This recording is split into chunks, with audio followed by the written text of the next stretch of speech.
সালামুন আলাইকুম রব্বি আউযু বিকা মিন হামাযাতিশ শায়াতিন ওয়া আউযু বিকা রব্বি আন ইয়াহযুরুন।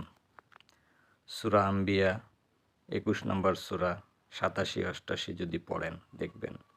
আমরা সবাই জানি মাছওয়ালা ইউনুস সালামুন আলা ইউনুসকে মাছের পেটে আল্লাহ থেকে উদ্ধার করেছিলেন, কিন্তু কেন ওনাকে আল্লাহ এই ধরনের একটা ইয়েতে ধরলেন সেটা কিন্তু আমরা জানি না, অনেক সময় জানার চেষ্টাও করি না। কিন্তু আমি এই আয়াত দুটো পড়তে যেয়ে দেখলাম যে ওনাকে যে আল্লাহ দায়িত্ব দিয়েছিলেন এই সমাজে মানুষকে দাওয়াতের, তো উনি রাগ হয়ে ওই জনপদ ছেড়ে চলে যাচ্ছিলেন, কারণ ওই জনপদের মানুষ তার কথা নিচ্ছিল না।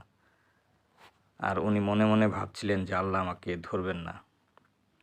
তারপরে যখন ধরলেন, উনি অন্ধকার থেকে, একে তো সমুদ্র, তার নিচে মাছ, মাছের ভিতর থেকে উনি আল্লাহকে ডাক দিলেন, কি বলে? লা ইলাহা ইল্লা আনতা সুবহানাকা ইন্নী কুনতু মিনাজ জালিমিন। আপনি ছাড়া, লা ইলাহা ইল্লা আনতা, আপনি ছাড়া কোনো মান্য নেই, সুবহানাকা, আপনি পবিত্র, ইন্নী কুনতু মিনাজ জালিমিন, আমি রংডয়ার, আমি ভুল করছি।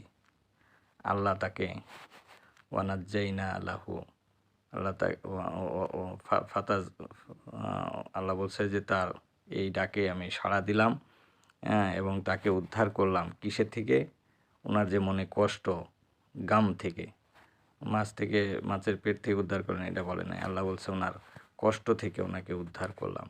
আর এইভাবে মুমিনদেরকে আল্লাহ উদ্ধার করে থাকেন, আল্লাহ এই আয়াত দুটোতে বলছেন। সুতরাং আপনারা রাগ বর্জন করুন, রাগ থেকে নিজেকে কন্ট্রোল করুন, না হলে আল্লাহ যে কোনো সময় ধরতে পারে। ধন্যবাদ সবাইকে।